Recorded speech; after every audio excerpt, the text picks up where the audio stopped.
Hey guys, I'm Naya and welcome back to the channel. So for today's video, I decided we're going to be doing the best decks tier list. I realized we get a basically new format when Darkwing Blast drops, but still in those couple of weeks, I do think that's a really long time when it comes to Yu-Gi-Oh! Like a lot of things can happen in 2 weeks, a lot of different decks can get explored in different ways, and I just figured I would give you guys a bit of an idea if you're maybe taking any of these decks to a tournament in those couple of weeks before Darkwing Blast comes out. So we'll be doing a lot of follow-up videos when Darkwing Blast actually drops and for the format post Darkwing Blast before it comes out. So you are going to have a lot of content when it comes to that, but still for today's video, we're just going to be discussing the format as it is right now. So before we get started, I just want to quickly shout out my patrons: Dudley Reiner, Crimson, Consular, Ten, Nude Banner, Jonah Rodriguez, Ariel Kersey, and Roik Air.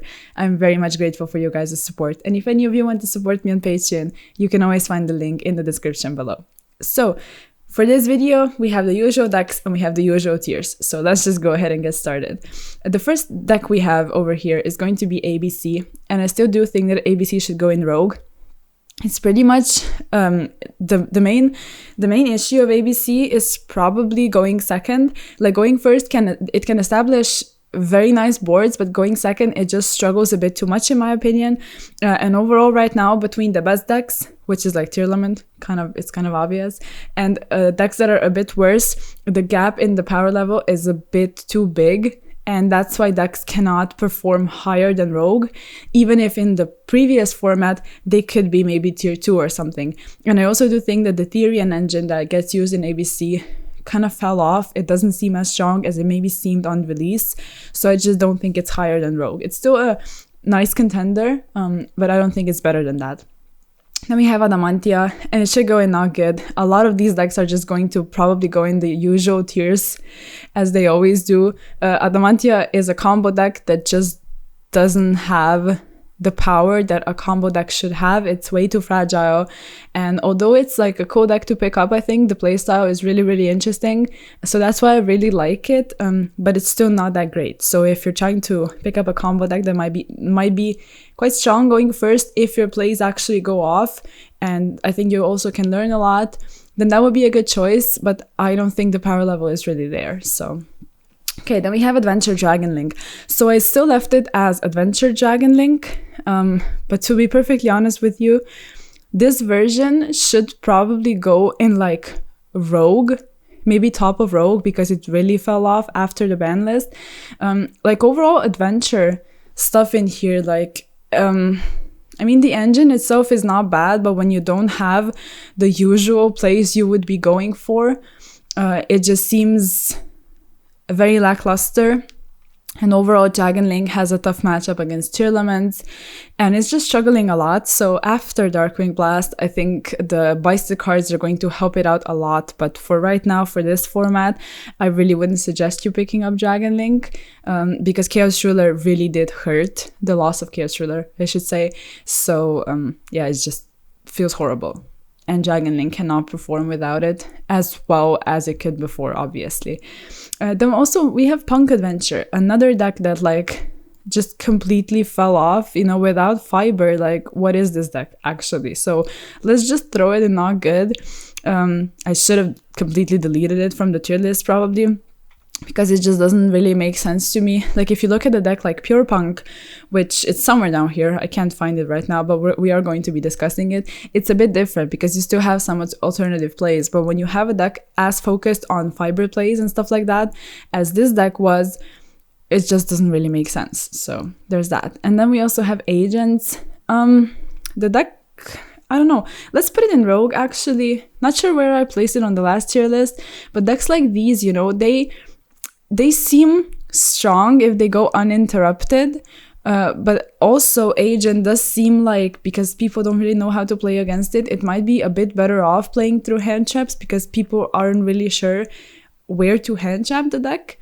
And I don't know, like overall it seems like a decent choice, but still you need to realize that it's not higher than Rogue. So I guess the surprise factor is what really carries Agent to be in Rogue in the first place, which is not bad at all, but I do think it's much weaker than some other combo decks, so it probably shouldn't be higher than Rogue. And then we also have Ultrageist. I'll place it in tier 2 just because Mystic Mine carries the deck a lot. Like, it just hard carries the deck. Overall, the Secret Village is really nice as well, so if you have all of your ways of getting to field spells in the form of terraforming, even set rotation can be played and stuff like that, then naturally you can access Secret Village easily and consistently. And Secret Village does shut off a lot of decks. Like, a tier limit deck, the only monster they can realistically go for is Dark, which is not that hard to make, but you need to get to it. And overall, like, it's not like, you know, decks have a lot of spellcaster monsters on their, like, to their disposal, so Secret Village is nice. Overall, the Ultrageist engine is not bad at all if it's getting backed up by something that's really, really strong, like Mystic Mine, which grants you enough turns to get going. Because when Ultrageist gets going, it's incredible, but to get going, sometimes it would just lose, and before even getting started. And also, I wanted to say that without Red Reboot, that's also nice for chap decks. So it's going to be a recurring theme, I think, when we're moving down here and discuss different chap decks. They are going to be much better off right now without Red Reboot, obviously. And then we have Beach Trooper. It's just not good. It used to be good. I think it's getting some kind of support, if I'm not mistaken, so it might see some more play, I guess. And also the C card, the new C card that was announced, I think, for Photon Hypernova is really cool, but for this format right now, I wouldn't be picking up Beach Trooper if I were you. So then we have Blackwing. Again, this is before Darkwing Blast, so it's also not good. I'll place it somewhere over here. I think Blackwing has a lot of potential, and I think I'll also be doing, I might be doing an introduction to the Blackwing support and basically everything that it grants the deck moving forward. So let me know if that's something you would be interested in. But without the support, Blackwing is kind of just stuck in the not good category. And then we also have Blue Eyes. I don't know, let's put it in not good. I tend to switch it up between bra and not good, and I realized it got support. And it also, like, Blue Eyes paired together with Dragon Link. To me, it seemed kind of cringe to think about that, but Dragon Link lost a lot. So if you're trying to do something, pair something up, you could try to play Dragon Link with, like, a couple Blue Eyes monsters. Like, the Jet Dragon really doesn't seem that bad, and I guess let's just leave it in not good. If anyone wants to pick this deck up, like, I wish you good luck. I think it's interesting, but that's pretty much it. Like, on its own, Blue Eyes can't really do anything, at least in my opinion.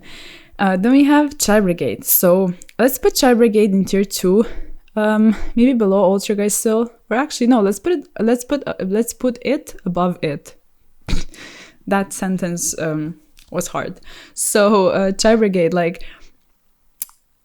to me, but that's really just my personal opinion, Chai Brigade always seemed a bit weak because you're that reliant on your first place to go through if you don't have extenders, which you can't always have. So it's kind of weird. Like, if your first play gets like impermed or something, and you don't really have the Lyrilusk stuff to back you up, or Karas or something, you're just going to be stuck. And I think it's a bit of a struggle. And when it gets going, like, the boards it makes are really, really strong, but you do need to draw into all of your extenders to even be able to play through stuff and to play through hand traps if people play them. And I guess the good thing about it is that you can manage to fit a lot of hand traps in your deck. So if you're playing Chai Brigade, you have enough space for that, which is really, really nice, because you're actually sort of taking some power from your opponent, slowing the game down to where you can get going and establish your boards or even OTK. So I think the deck is really, really nice, but just sometimes with some weird hands that can't really play through stuff, it seems a bit weird. So I don't think it's a bad choice, just because it's also really, really budget friendly. And, like, Lyrilusk stuff is so nice, even though Starling is limited. I almost switched up the names with the assembled. So even though one of them is limited, if you get your plays going, the one is pretty much all you need, I think. And yeah, what else? Like, it can be paired up with Sprite, but that should go in the Sprite category. So I'm only talking about pure Chai Brigade or Lyrilusk Chai Brigade right now. And I don't know, like, it seems cool. The Scareclaw Link one is what really gave the deck advantage and ways of just playing through stuff, I think. So that was a really, really good addition, and that's also why I think it's just going and placing higher and higher on these tier lists. And then we have Burning Abyss, and it's just not good. And let's just place it somewhere down here. Now, I'm not sure where to fit this punk adventure stuff, just because no one's really picking it up. I guess I'll just squeeze it somewhere down here, and let's put Burning Abyss over here. The deck, for it to be just almost a rogue contender, it doesn't seem bad. Like, almost everything is at full power right now except for Beatrice, and you have all of the chap cards and stuff like that to play with it if you want. There's also other versions, so I don't think it's a bad deck to pick up for like a local environment if it's just something you want to have fun with, but I wouldn't say it's better than not good. So, and then we have Code Talkers. I'll just place them in good. These kinds of decks like seem really decent to me. They can establish nice boards going first, quickly OTK going second. So they seem like, you know, this deck, or like ABC, Earth Machine as well. Actually, let's place Earth Machine over here. Like, I do think it's a really strong deck. Maybe even bottom of tier 2, actually. Let's place this at the top, because I do think it's kind of worse. Like a Dragon Link, I do think it's kind of worse right now. Just because without Bicester cards, there's really nothing to hold on to continue playing, and Earth Machine does seem like a really, really nice choice. Even bottom of tier 2 would probably be debatable, but let's just leave it over here, because I do think there's a big gap, like I said, in the power of certain decks. Then we have Crusadia. I don't know, let's place it in not good. Like, I do realize it can do more than just OTK, but I also don't think anyone is realistically picking Crusadia up. Then we have Cyber Dragon. Let me think about that for a second. I might place it in Rogue, somewhere towards the bottom, because Cyber Dragon still has all of the like OTK potential. Chimera Deck Mega Fleet is an incredible card which can be utilized in this deck. Going first, like still making Infinity, and probably there's other boards it also makes. I'm not that familiar with everything Cyber Dragon ends up on.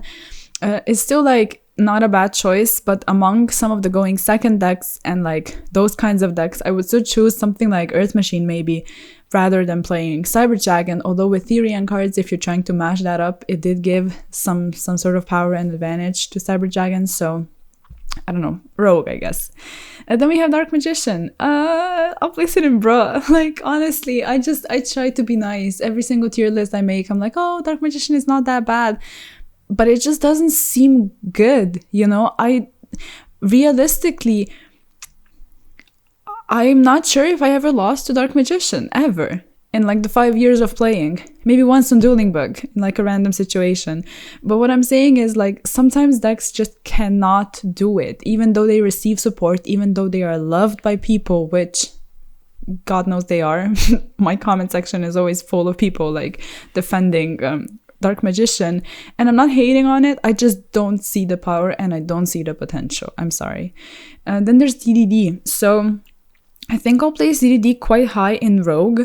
I think the deck still basically has everything it always had, but it does struggle sometimes, like being able to go second through very, very full boards and very strong boards. And also, like, sometimes a very well-timed disruption can stop this deck in its tracks if you don't open that well, or you just completely brick.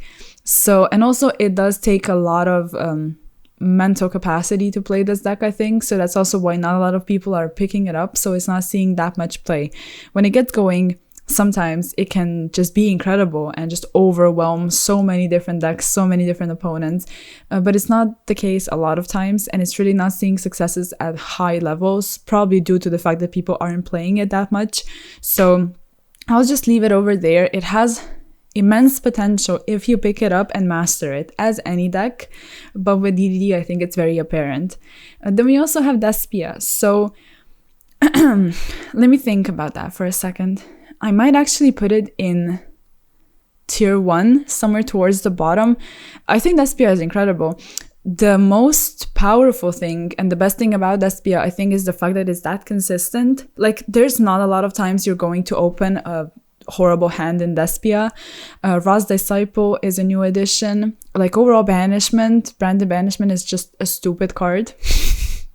And Despia, on top of it being consistent, it's just the boards it makes are really nice in my opinion, because the branded in red grants you another disruption on top of the other ones, so you don't really lose to something like Dark Ruler immediately or things like that. Overall, decks that rely on back row and on the field almost in equal parts, I think are much stronger than some other ones that would maybe just put up a strong board of monsters or like just spell traps. So Despia being a combination of both and being consistent, I do think it's nice, and it's also so budget friendly, so it's just a cool pickup and you see it a lot. So it's obviously the conversion rates are also higher because a lot of people play it, and then they also do well because the deck is not bad. So I do think it's a really nice choice moving forward, and it's just nice to see because the deck has been relevant for some time, so it's just cool.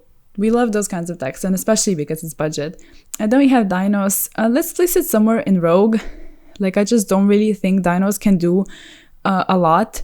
You know, there's some FTK stuff I've seen, but people are getting on hand traps again, so they're playing them again. So stuff like FTKs are going to fall off eventually, and without that, I don't think there's a lot Dinos can do. Like, there's some boards I guess you can end up on, but I do think power creep and a lot of things just compiled on top of each other, especially Miscellaneous Auras not being present at 3, so it's just not better than Rogue. And then we have Dynamorphia. So I do think this is Rogue actually. Like, I don't think the deck is bad at all, just because Rexterm is such a strong card. When you get to it, if your opponent doesn't really have the out, it's not so the fact that Dynamorphia is that great, but it's just that one boss monster that your opponent can't deal with. So I do think it's nice. It's also a really interesting playstyle with like you losing a lot of life points or paying a lot of life points or whatever. But I don't know. I think it's an interesting choice. And I don't think it's bad, but it's probably not better than bottom of Rogue. And then we have Dracos, and they're just not great. They did get Dynamite Knight to 3, so that's cool. But no one is actually picking Draco up, I don't think. I don't think I've ever seen Draco at like a tournament in the last couple of years, to be honest with you. So without Masterpiece, this deck just doesn't really exist. Then we also have Dragon Maids. I'll put them in like somewhere towards the bottom of Rogue. Bottom though. Probably should put them at the top of Not Good, but they're really like, they're just loved by, no, actually, never mind. Scrap all of that. We're putting them in Not Good. Let's just put them towards the top though, because the end boards they make, like, I don't know, to me they're kind of weak, but maybe if people don't really know where to disrupt them, or if they end up on the fusion and like seals maybe or something, sometimes those kinds of disruptions are just enough for you to win. So yeah, let's not hate on what's it called, Dragon Maids too much, but I don't think they're that great. So there's that. And then we also have Dragoonity. I'll place it somewhere in Not Good. I do realize there's a lot of things it can do. People have always told me in the comments that there's a lot of things Dragoonity can do, and I did look into it. Let's place it like, I don't know, let's place it over here. Like, it does seem like an interesting choice. But specifically, if you're just a fan of the deck, it's not like you're going to be picking them up to really achieve a lot of high results. I still don't really see the potential, even though it doesn't seem horrible. So there's that. Hopefully that makes sense. Then we have Jaichon. So Jaichon, I think, is definitely tier 2. Let's put it above Ultrageist actually, because realistically, Jaichon can utilize mine as well. It can utilize a lot of going second cards. But we do need to think about the fact that Jaichon right now is great. And it's not going to be after Darkwing Blast, because they are light monsters and they do get banished by Bicep stuff. So right now we can hype up Jaichon if we want to.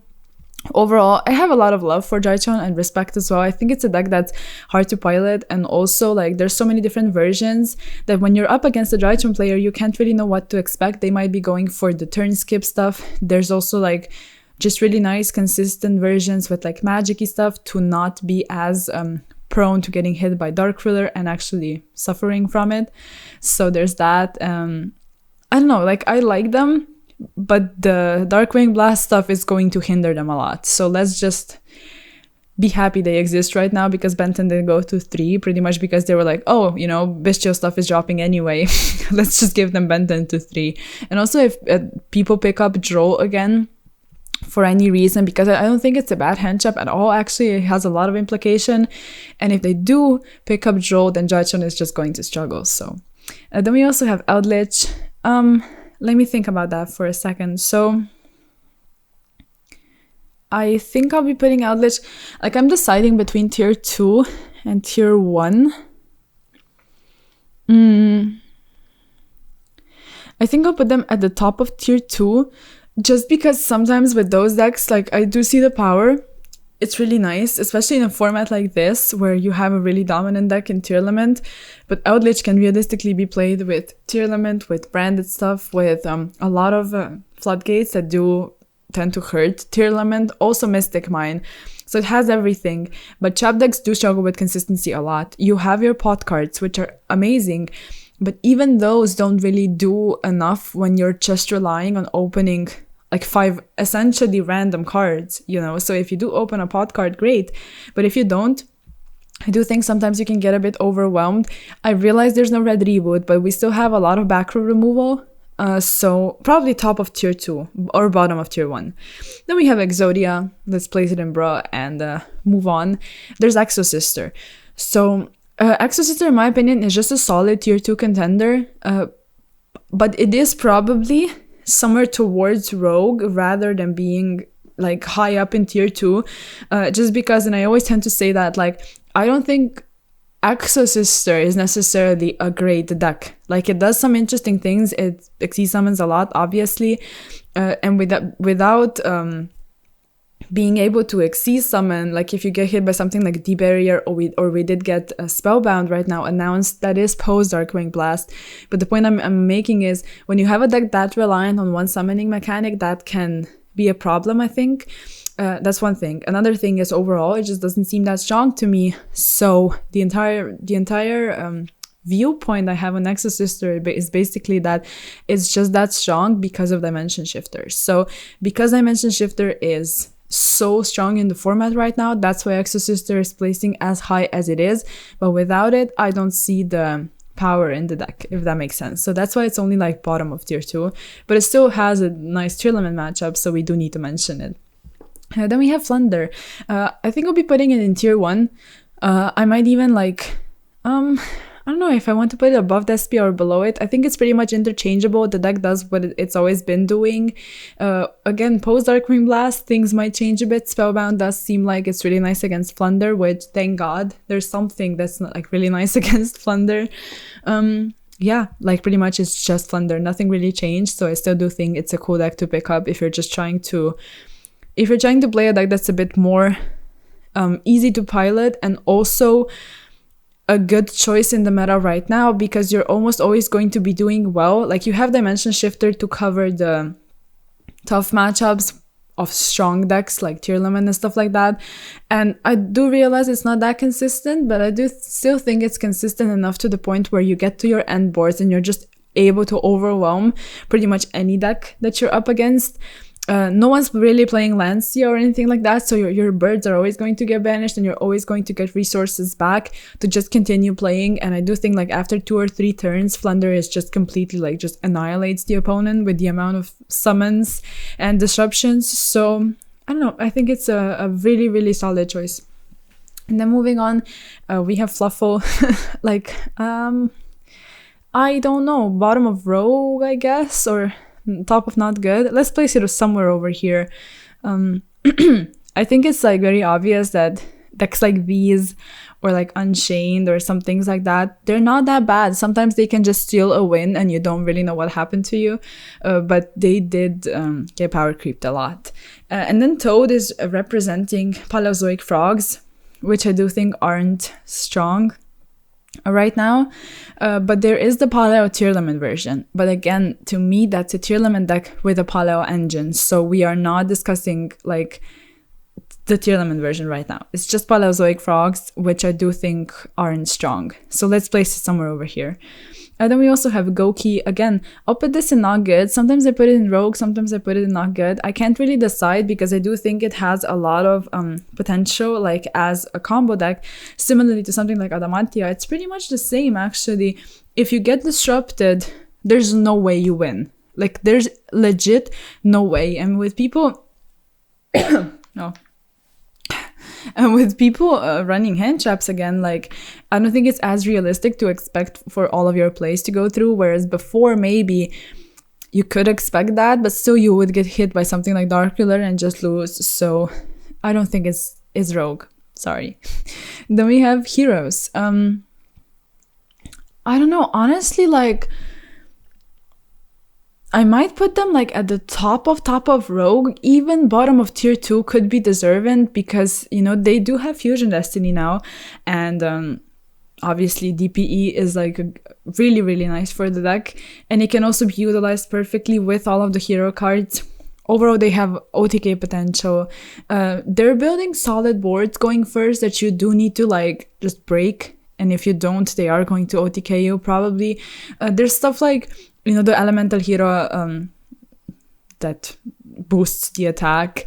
You have a Malicious Bane for just a huge monster that maybe can't be outed. You have the new support from Power of the Elements, which I do think is like really cool. I like it a lot. So there's a lot of stuff you can do with hero.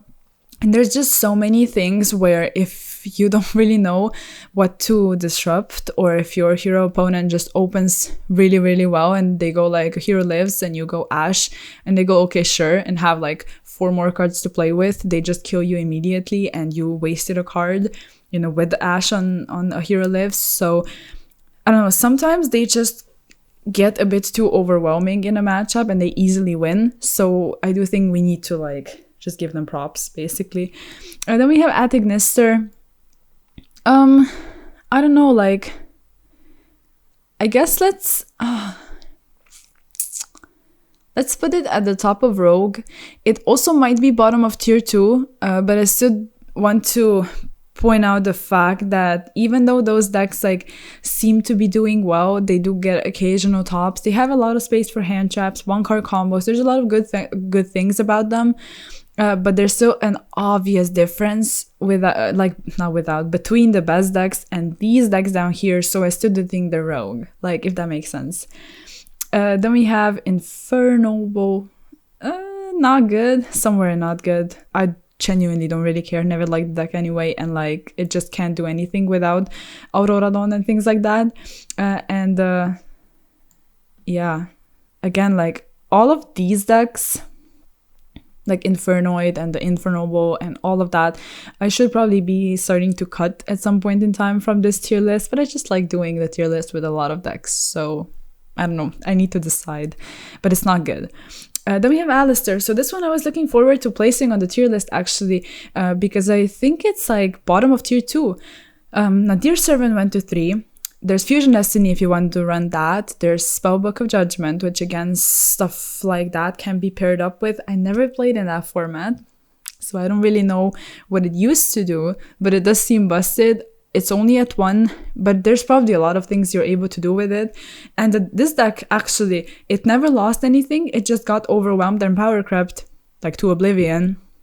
Well, no, it did lose Nadir Servant, so now that it's back, I don't know, it's like, it's cool to see, even though we all hate when people normal summon Alistair, at least I do, or like when you Ash the Meltdown and then they have Alistair, or you don't know what to Ash and then they get Alistair, which they wouldn't have otherwise, and it's just a pain, and it breaks my heart, but it's still tier 2, so let's not deny that.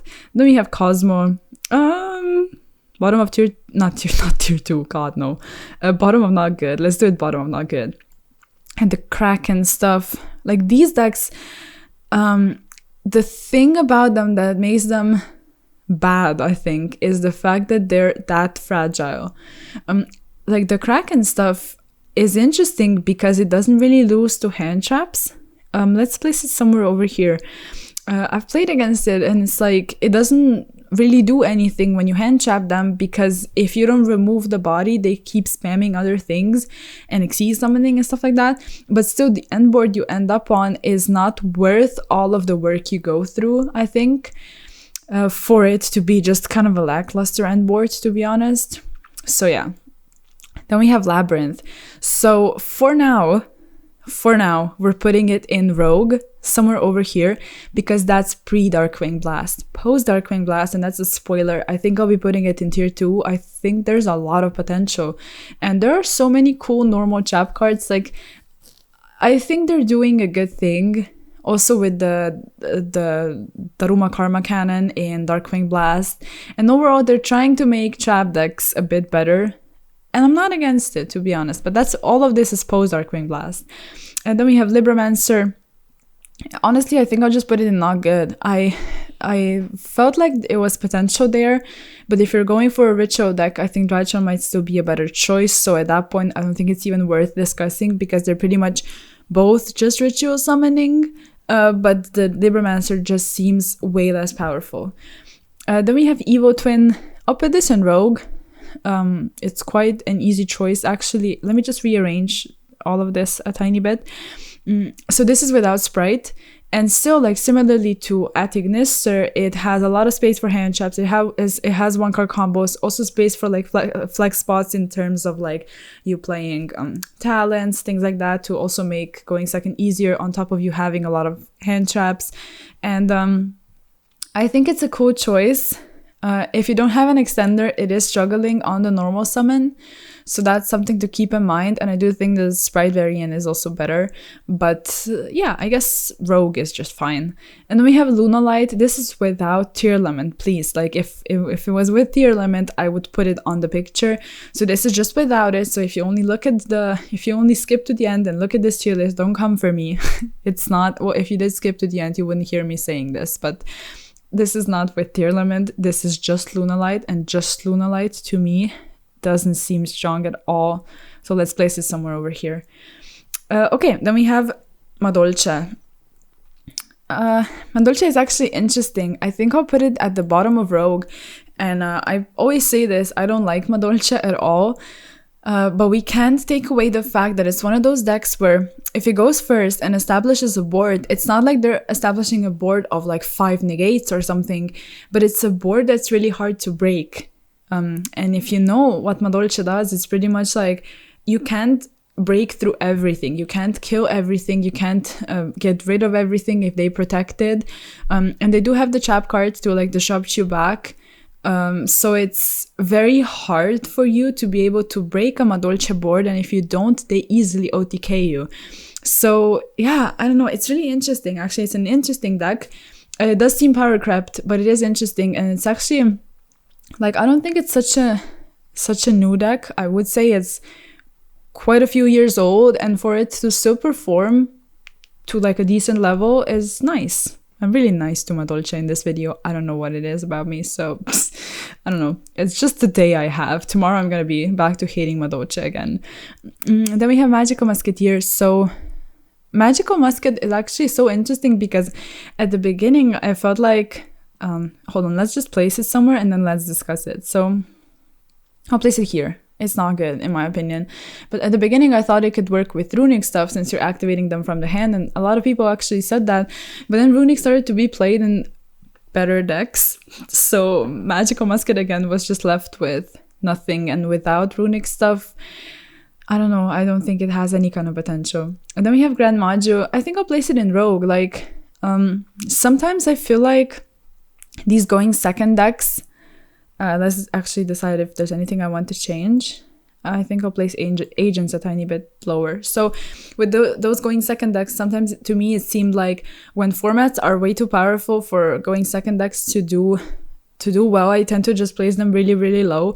But I shouldn't be doing that, because sometimes if you play enough going second cards, which are very, how to put this, like very well thought out, then you can do well, because there's a lot of going second cards at our disposal in this game. You just need to perfect your deck building skills to the point where you can make something like a Grand Magi deck actually perform well if you put good cards in it, if that makes sense. So then we have Marincess. Honestly, like, let's place them in tier 2, but towards the bottom, even lower than Alistair. To me, Marincess just doesn't seem that strong. I realize, like, you have a lot of hand traps, so even if your board may seem a bit lackluster, you still have a lot of hand traps to back you up, and the trap card is really, really nice. But sometimes you can either play into Super Poly if you're not careful, so that's something to think about. And other times, if you don't have enough hand traps to carry you, your board is so easily broken. And like if your first summon gets stopped, which is quite easy to do actually, if it's not the one that special summons from hand and the opponent has something like Smashers, or what I like to do is like just get rid of it with something like Kaleido, which I did like once I played against Marincess and I actually got my Venus effect off. And I shuffled back their normal summon during their turn, so they just passed. And it was a really feels bad moment, but I was very happy. So yeah, I don't know, like Marincess just doesn't seem that great to me, but I do realize why it's not a bad choice to pick up. And you have the space to play so many hand traps, it's insane. You can play like close to 20 of them. So you're bound to open at least 2 in your opening hand. So you should be surviving, and when you survive, you have your plays like again. So yeah, that's pretty much it. Then we also have Methmech. Let's think about that. So I think I'll place it in tier 1, but maybe somewhere towards like the bottom, although I don't think there's anything else I want to fit in here. Maybe Sprite. So well, obviously tier element, but you know, with Methmech, it has a weird tier element matchup. It can go either way, actually. Super Factorio is still nice. You have enough space to play hand traps. Also, if you're playing Small World, it's almost obvious you're going to be playing hand traps. So not only do you play hand traps, but you have lines that get you to all of your different parts of the deck. So I think it's nice. I think Methmech has a lot of potential. Then we have Mech Knights. Poor Mech Knights. Like at this point, I just want to put them in bruh, just because they've always been such a loved archetype. Actually, I don't even know what I'm doing. I need to place them lower. They're just not strong at all. Over here is fine, I think. Let's place them. Hold on. Let me switch things up a tiny bit. Let's do it like that. And let's put Mech Knights over here. So they've always been so loved. I loved Mech Knights, and we all play around them. To this day, I play around Mech Knights, and probably all of you do too. I read a post on Twitter like a couple days ago or weeks ago, and someone was like, why are you still playing around Mech Knights? It's just what we do, you know? And they never became like the top deck, and that just always made me really sad. So this chill has just turned into this really sad story. So we have Melfi. Honestly, I think Melfi is like top of not good. Maybe like, actually no, a tiny bit lower. So let's put it over here. I think Melfi has a lot of potential. I've read through a lot of like threads on Twitter about like Melfi stuff. My Twitter is like, that's my algorithm, just Melfi stuff and Yu-Gi-Oh stuff. And I do think it has a lot of potential, but I don't think without Sprite stuff, it can be better than not good. So again, this is just a pure variant. Mermail also like a really, really interesting deck. And when it gets going and hand loops you, there's really nothing you can do about it. And if they look at your hand and get rid of something that, you know, something like Nibiru or something, then again, there's nothing you can do about it. But it's still not better than not good, probably, because like sometimes I would get hand looped and I would still win going second, because the boards they put up are just not strong enough sometimes. Monarch, let's place them in bruh. Not much they do at this point in time.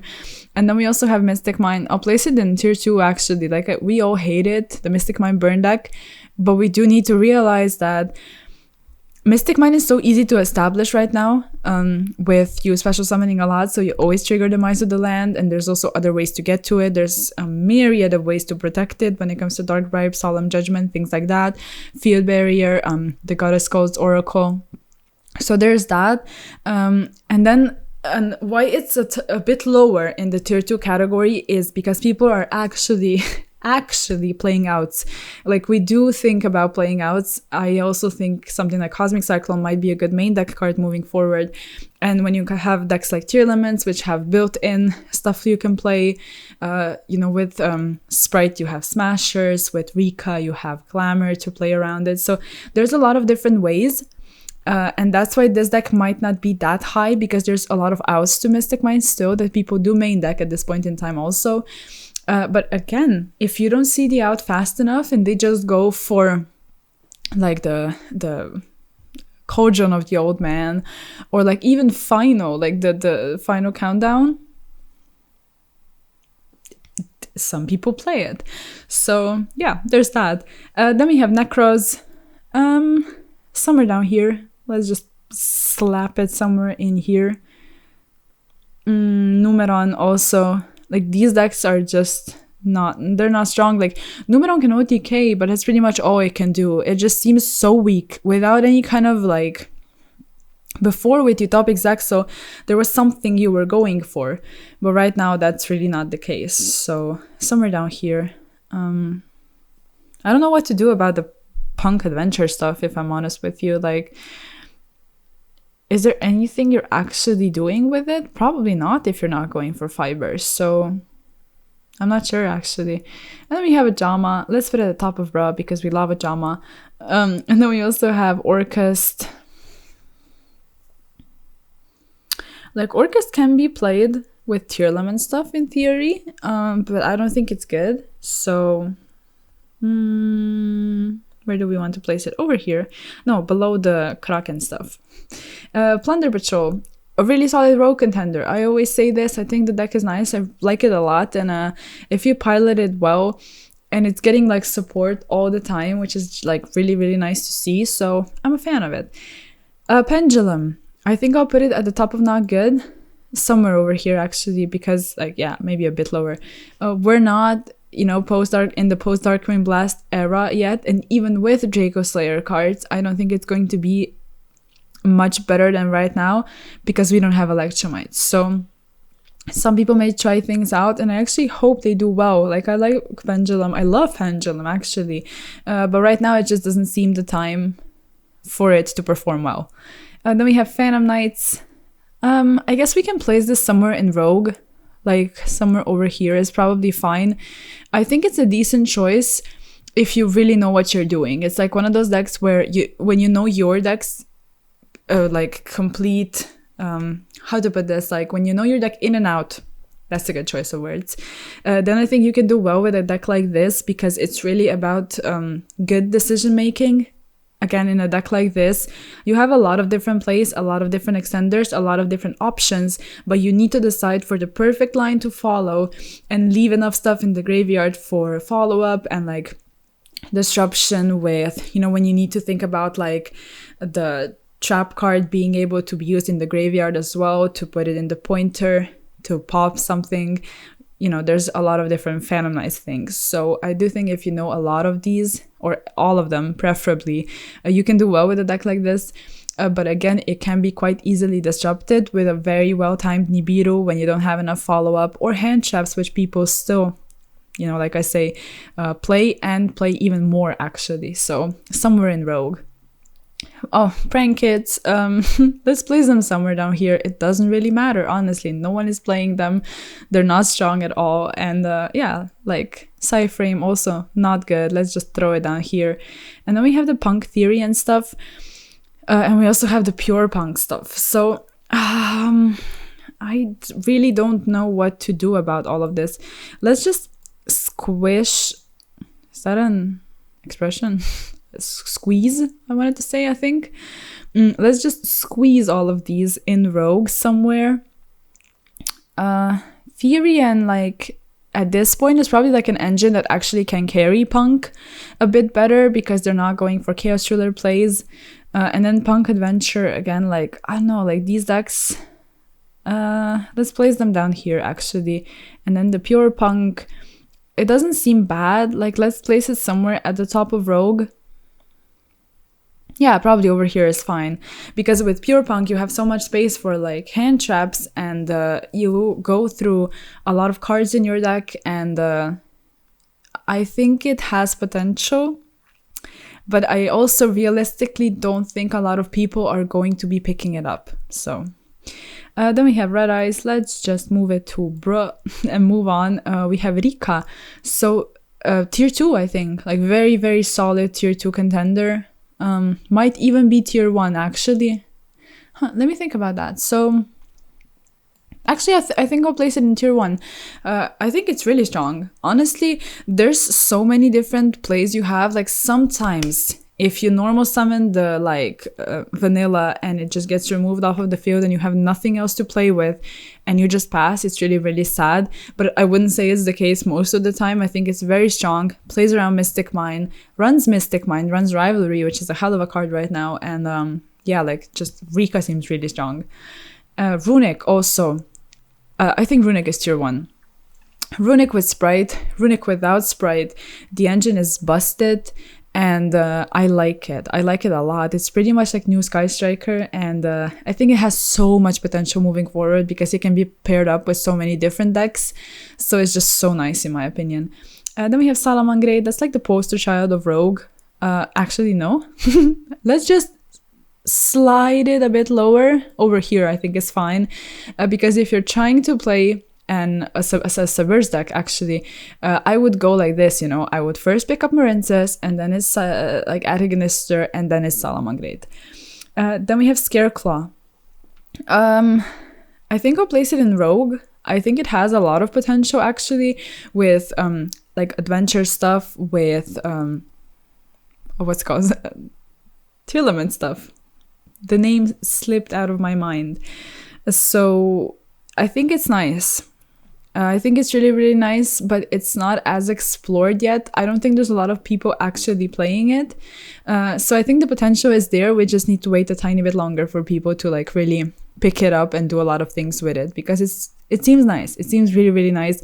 It's, you know, Baron access through Visa Starfrost and things like that. Like, it was probably better with Fiber, obviously, but I still think like it has potential pretty much, like I said. So then we have Shadow. I'll place it somewhere down here, but let me just see if there's any of I guess next to Paleo. I was searching for a deck that's like similar, and Chap Shadow and Paleo do seem like they're quite alike. So let's just place them down here. I don't think they're strong. Shadow paired up with Alistair stuff as like a small engine, I think is much, much better than a pure version. Then Sky Striker, I will gladly put in tier 2. I still think Sky Striker is really strong. Let's put them above Ultrageist, maybe even above Joy-Con. I might be biased, but Sky Striker, like, I just think is awesome right now. It has an amazing Tearlament matchup. It just slaughters Tearlament like it's nothing. And with Mystic Mine, again, like this deck never really changed. It did lose Fiber. So the Fiber into Selene into Access plays aren't available anymore, but you still have the Charmers. So you can always steal something, have an additional body, go for Access. You don't even need to play Selene if you don't want to. It has so much space for hand traps, and it's perfect going second with something like an evenly matched, which like main decked, which I think is a really good choice for a tech card right now. So like yeah, just Sky Striker is just, it's great right now. Then we have Speedroid. Some are not good, probably very similar to those combo decks, and also Synchron. Both of them I always put in the same category when I'm thinking about them, because both of them seem like they have so much potential, but they're way too fragile to really capitalize on it. And then we have Sprite, and I'll put it at the top of tier 1. I still think Sprite is amazing, just because there's so many different engines which can really carry Sprite, if you know what I mean. Like, they can help Sprite out Runic, Adventure, everything pretty much. Like, I don't want to make this into an 1.5 hour long video, you know, just me talking about everything that can be played with Sprite. But there's a lot of things. You can still go for Toad plays if you want to. You just need to do your swap plays a tiny bit differently. There's obviously the engine of why did I forget the name? Dark Beckoning Beast. I just blank out on names sometimes. So there's the Dark Beckoning Beast stuff. I think Sprite is nice. Post Darkwing Blast is going to be even better, but I think it's a great investment right now if you're trying to play it, because it's also like the expensive cards are going down in value. So I would get on it if I were you, if you want to play Sprite. Then we also have Spiral. Let's place it somewhere not good, just because with no master plan, there really is no Spiral, at least in my opinion. So somewhere over here, I guess. Then we have Stun. Again, this deck, like, let's put it next to Trap decks. And also let's just slap trap tricks in there as well. Some of these trap decks aren't strong enough. Like, as much as I would love to see it, because, you know, diversity and all of that, like, I still think if you're trying to play a trap deck, just pick something like Labyrinth up or Altergeist or Eldritch, because the power level between these decks and the ones in the Naga category is just obvious how much better they are. So let's scroll down. Also Guru. Like, it doesn't seem that bad, actually. It seems a bit better than the other chap decks. It's just Guru stuff. Basically, you go for Guru, you go for the Negate, the Subterra Fiendess. The chap card is awesome, actually. You can play some hand traps in there as well if you want to. The field spell is really nice. Like, the entire Guru engine is just, it's cool. It's not the best trap deck, but it's not the worst one either. And then we have Sword Soul. I think I'll place it in tier 2, maybe above Marince's. Also above Alistair, actually. Or above, no, I'll leave it lower because Exosister has Dimensional Shifter in the main deck. Like, Sword Soul can play it as well, and it's not that bad. But somewhere over here, like in the tier 2 category, I think is really fitting for Sword Soul. We all know what it does at this point. It was just power crept out of the format. But I still think it's not a bad choice. If you have it, I think you can do well. Like, it has a lot of OTK potential and it's really strong going second. So that's what I think really carries it. Because if you just establish you're going first board, I don't think it's enough. And then we have Chill Element. Honestly, I'm putting it in Goated. Come at me if you want to. But I think it's much, much better. And I think it's warranted to put it in the goated slot right now. And post Darkwing Blast, post the Shizu cards, and it's just going to be stupid. There's no ban list anytime soon. So this deck is just going to overwhelm the meta completely. It's a bit weird because the builds aren't as established yet, and also because of the mirror match is that awkward. Like, it's really die roll dependent if you're playing two combo variants. And if you're playing a hand trap variant against the combo variant, the hand trap variant is favored. So the entire mirror match thing is kind of weird, but I still overall as a deck think it's goated. It's consistent, it's strong, the end boards are insane. If you're going for hand trap versions, you know, you have so many hand traps, and still the entire Tier Element engine, it's great. It's really, really, really strong right now.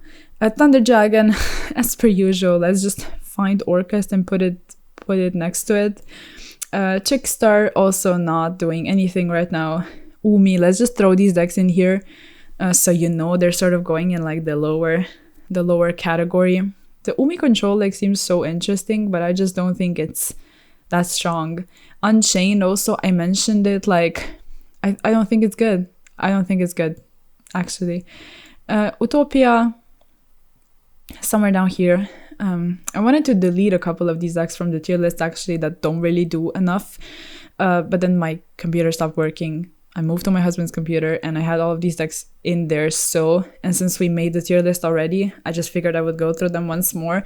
But I do think I might delete some of them. So let me know what you think about this. Just some of them, like Utopia and things like that don't really work. I'm not trying to shrink this tier list into only the top decks. I don't really like that. I think it's interesting to talk about a lot of decks, so I will still continue to do that. But I just might cut something that really doesn't seem like it's performing ever. So let me know your thoughts on that. Valence, I think it's really, really interesting. I've only played like next to it at a regionals, and I sort of listened. I eavesdropped on like their match. So I do think it's a really interesting deck. Maybe like I can place it somewhere over here just because people don't really know what to do against it. But even though the deck might be a bit confusing to play against, there's no power to really back it up, if you know what I mean. So even if you like confuse your opponent, they don't know where to hand trap you, you'll still probably lose because your deck is not strong enough. So I don't know. Then we have Virtual World, somewhere in Rogue. Probably like, let's put it next to, I guess Plunder Patrol is fine.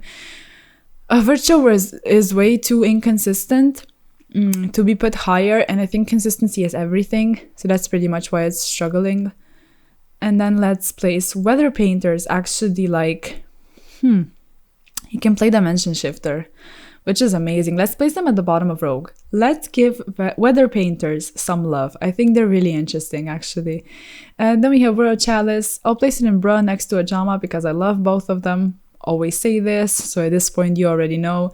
And then we have zombies. So zombie used to be played with punk and like adventure and things like that. Obviously the punk engine is struggling, but as an engine in itself is still not bad. Like you have access to tuners, you have access to bodies. So even though you're not going for like fiber plays anymore, I still don't think it's that horrible. So I don't know. Let's place it at the bottom of at the top of not good, actually. Actually, let me think. So what can zombie do?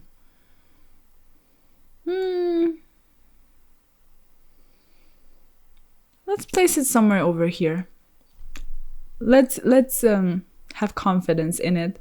And then Zodiac without Trident, which it could totally come back if you ask me, but let's just place it next to all of these that we want cards from the archetype to come back on the ban list. So that's pretty much it.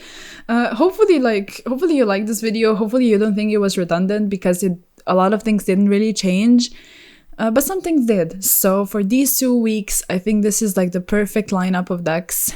Some things could be switched up in the not good category, in the rogue category, maybe even in the tier 2.